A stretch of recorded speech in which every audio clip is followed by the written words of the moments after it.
Issue Singh ji Ludhiana से। राधे राधे महाराज। राधे महाराज जी, आपकी राधे। कृपा से जब से मैंने वाहिगुरु जी का नाम जपना और आपका सत्संग सुनना शुरू किया, मेरे जीवन का पूरा दृष्टिकोण ही बदल गया है। अब मैं अपने भीतर उड़ने वाले विचारों को देखता जय हूँ। श्री राम। मुझे ज्ञान है कि नाम जप मुझे शुद्ध कर रहा है और नाम की कृपा से मुझे अपनी कमियां भी दिखाई देने लगी हैं, जिसकी वजह से ये प्रश्न उठा कि महाराज जी कृपया मुझे बताएं कि ये विचार मेरी सच्ची छिपी हुई वास्तविकता है जो हमेशा मेरे साथ थे, या केवल क्षणिक भ्रम है जो अब नाम के माध्यम से शुद्ध हो रहे हैं। महाराज जी, अगर हम अकाल पुरुष के संतान हैं तो हम शुरू से ही माया की ओर क्यों आकर्षित होते हैं? उनकी क्योंकि अकाल पुरुष की ही तो माया है, किसी और की मम माया, भगवान लिखा है ना, मम माया दुरतया, मेरी माया। तो वही जो परम पुरुष परमात्मा का अंश, ममैवांशो, मैं भगवान का अंश हूँ, तो मम माया, जैसे हम भगवान के ऐसे माया भी भगवान की है।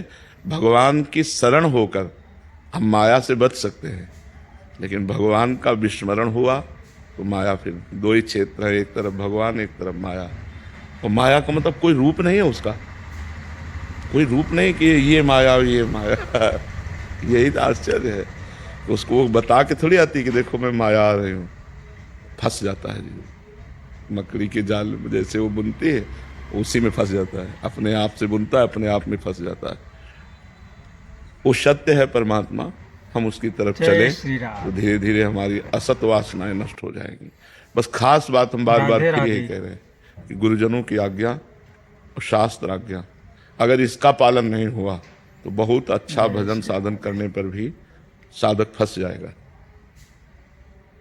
साधक फंस जाएगा। बिल्कुल किसी से मोह ना करे, किसी को अपना ना माने, सबको भगवत स्वरूप माने और शास्त्र आज्ञा से चले तो निकल जाएगा।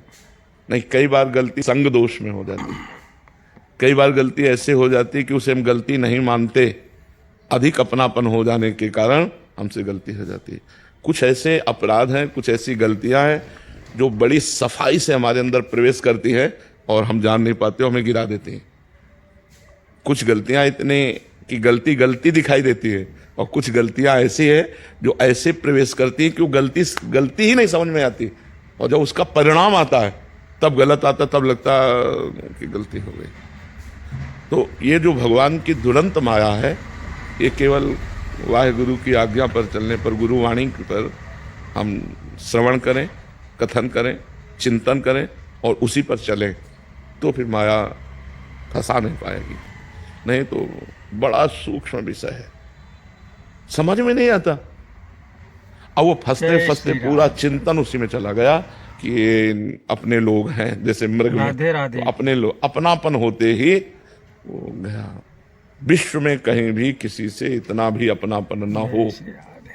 अगर किसी से हो तो केवल भगवान के भाव से हो तो बच सकता है, नहीं तो बहुत ऐसे से डर लगता है, जैसे हृदय ना ऐसे डरता है, माया से डरता है कि पता नहीं कहाँ से, जैसे हमें विषैले कुंड में छोड़ दिया जाए, पता नहीं कहाँ कौन सी सांस नाक से चली जाए कि मुंह से चला जाए, हमारी मृत्यु, हमारे परमार्थ की मृत्यु हो जाए। बहुत विचित्र भगवान का खेल है वो, जो बड़ी सूक्ष्मता से देखो तब समझ में आता है। अच्छा, जो परमार्थ पे नहीं चल रहे उनको कोई दिक्कत नहीं, क्योंकि गिरे पड़े वो क्या गिरेंगे, जो चल रहे हैं दिक्कत वहाँ है, चलने वालों में दिक्कत होती है। तो जो सत्य वस्तु का अनुभव हो नाम जप से, वो सत्य ही है, वो भ्रम नहीं है। जैसे जैसे अनुभव होता जाता है वैसे वैसे अपने स्वरूप को प्राप्त कर लेता है। पर ये कह देना कि अकाल पुरुष ने ऐसा रचा ही क्यों, ये हमारा प्रश्न नहीं होता। क्यों उसके ऊपर नहीं कहा जा सकता, उसने रचा है, अब निकले हम फंसे क्यों, ये प्रश्न बन सकता है। हम निकले, उसने रचा क्यों, ये हम नहीं कह सकते। अंदर के विचारों से कैसे लड़ा जाए महाराज जी? नाम जप के द्वारा, नाम जप के द्वारा। अगर कोई गलती हो जाएगी जय बड़ी, श्री राधे। तो जब तक पाप नष्ट नहीं होगा तब तक वो विचार आपको निगेटिव राधे दबाव राधे। डाल करके जलाता रहेगा। जब वो पाप नष्ट हो जाएगा तब पॉजिटिव विचार आ जाएगा, आप खुश हो जाओगे। और जब तक पाप नष्ट नहीं होगा तब तक वो आप भजन करने पर भी निगेटिव विचार दबा दबा कर आपको जलाता रहेगा, आपको क्लेश देता रहेगा। और भले भजन कर रहे तो भी जब तक वो पाप नष्ट नहीं हो जाएगा तब तक वो आपको ऐसा करता रहेगा। इसलिए डरो कि कोई पाप ना हो जाए, निरंतर नाम जप करते हैं। महाराज जी, अभी जैसे आपने बोला कि संसार में जो फंसे हैं, जो गिरे हैं, वो तो गिरे हैं महाराज जी।